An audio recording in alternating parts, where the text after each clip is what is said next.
Hey everybody, we are going to start our read aloud. So this is read aloud number 1, and we are going to be reading aloud Tuck Everlasting by Natalie Babbitt. It is one of my all-time favorite books, and I hope you enjoy. So here we go. We're going to start with the prologue, which is the kind of introduction to the story, something the author thinks you might need to know before you start reading. And in this case, we're going to read through chapter 1 and chapter 2. They're very short. And I will put a few questions up to keep you thinking while we're reading. And if you want to answer those questions, you can answer them in the comments to this video. All right, here we go. Tuck Everlasting. The first week of August hangs at the very top of summer, the top of the livelong year, like the highest seat of a Ferris wheel, when it pauses in its turning. The weeks that come before are only a climb from balmy spring, and those that follow a drop to the chill of autumn. But the first week of August is motionless and hot. It is curiously silent, too, with blank white dawns and glaring noons, and sunsets smeared with so much color. Often at night there is lightning, but it quivers all alone. There's no thunder, no relieving rain. These are strange and breathless days, the dog days, when people are led to do things they are sure to be sorry for after. One day at that time, not so very long ago, 3 things happened, and at first there appeared to be no connection between them. At dawn, May Tuck set out on her horse for the wood at the edge of the village of Tree Gap. She was going there, as she did once every 10 years, to meet her 2 sons, Miles and Jesse.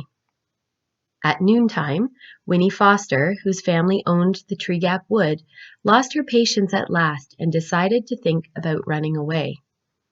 And at sunset, a stranger appeared at the Fosters' gate.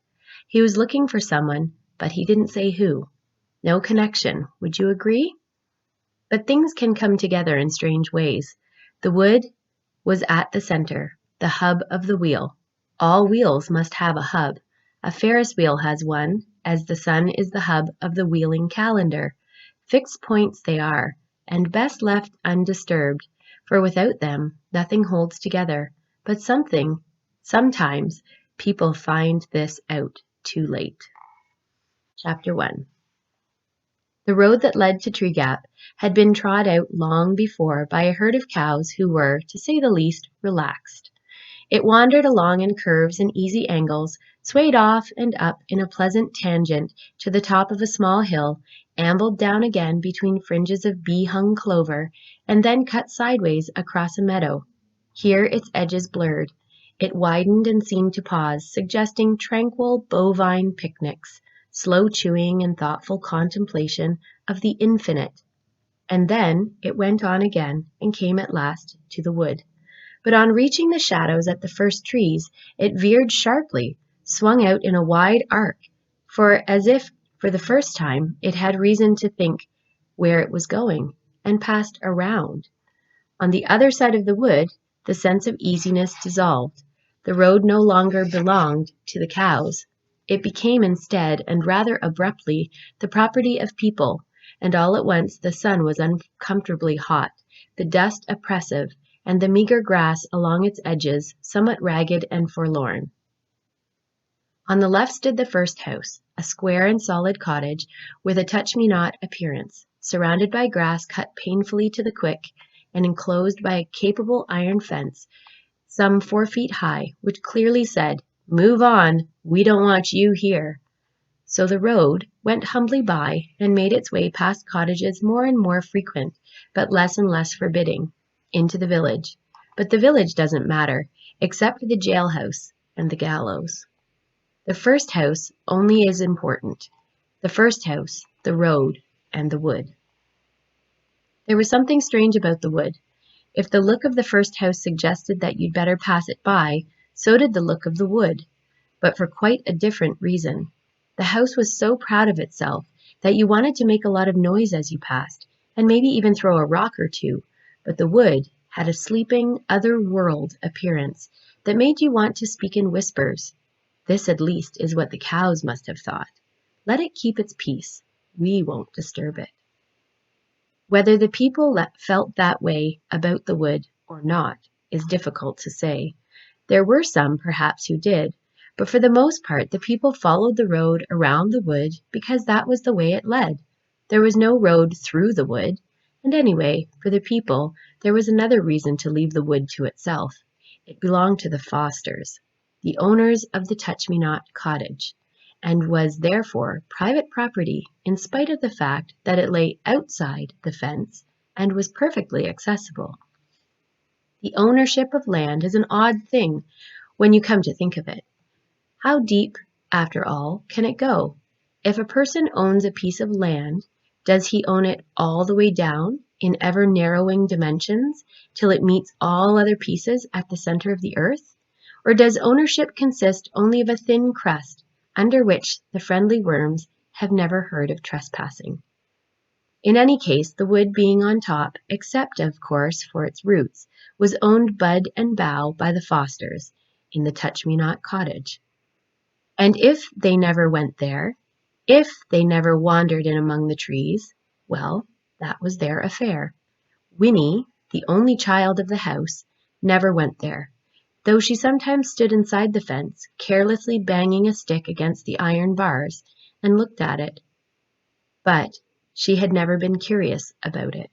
Nothing ever seems interesting when it belongs to you, only when it doesn't. And what is interesting, anyway, about a slim few acres of trees? There will be a dimness shot through the bars of sunlight, great many squirrels, birds, a deep damp mattress of leaves on the ground, and all the other things just as familiar, if not so pleasant, things like spiders, thorns, and grubs. In the end, however, it was the cows who were responsible for the wood's isolation, and the cows, through some wisdom they were not wise enough to know that they possessed, were very wise indeed. If they had made their road through the wood instead of around it, then the people would have followed the road. The people would have noticed the giant ash tree at the center of the wood, and then, in time, they'd have noticed the little spring bubbling up among its roots, in spite of the pebbles piled there to conceal it. And that would have been a disaster so immense that this weary old earth, owned or not to its fiery core, would have trembled on its axis like a beetle on a pin. Chapter 2.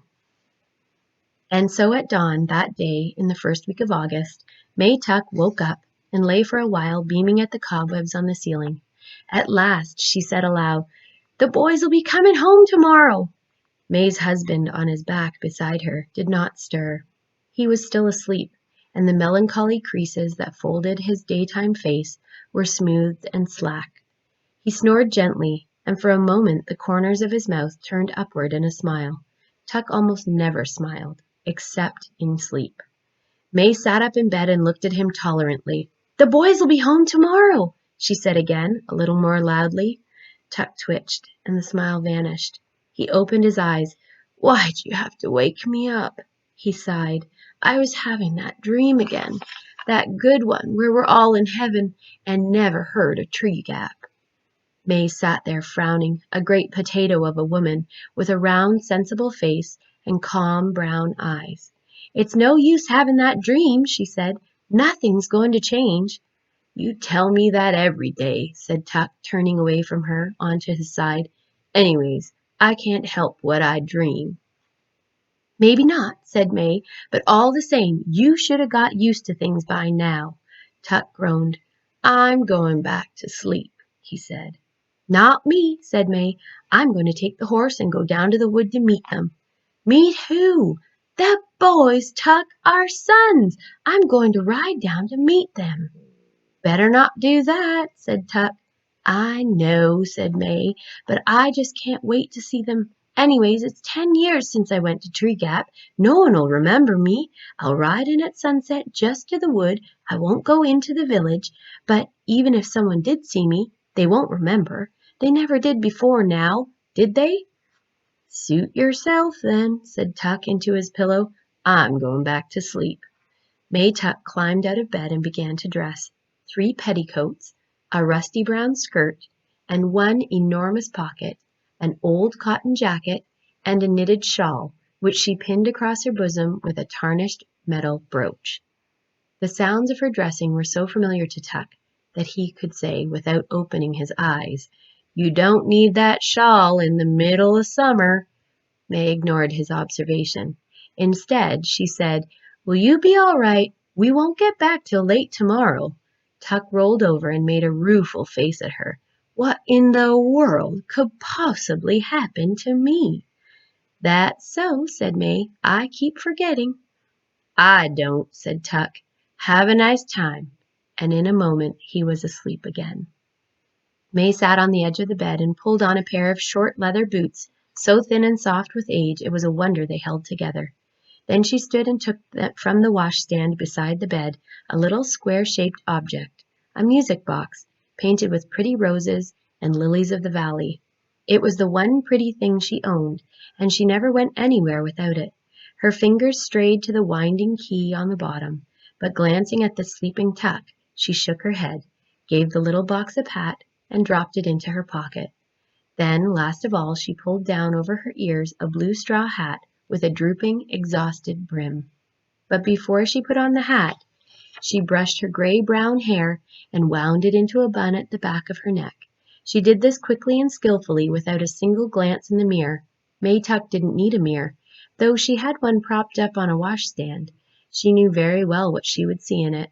Her reflection had long since ceased to interest her, for May Tuck and her husband, and Miles and Jessie too, had all looked exactly the same for 87 years. Stay tuned for Chapter 3.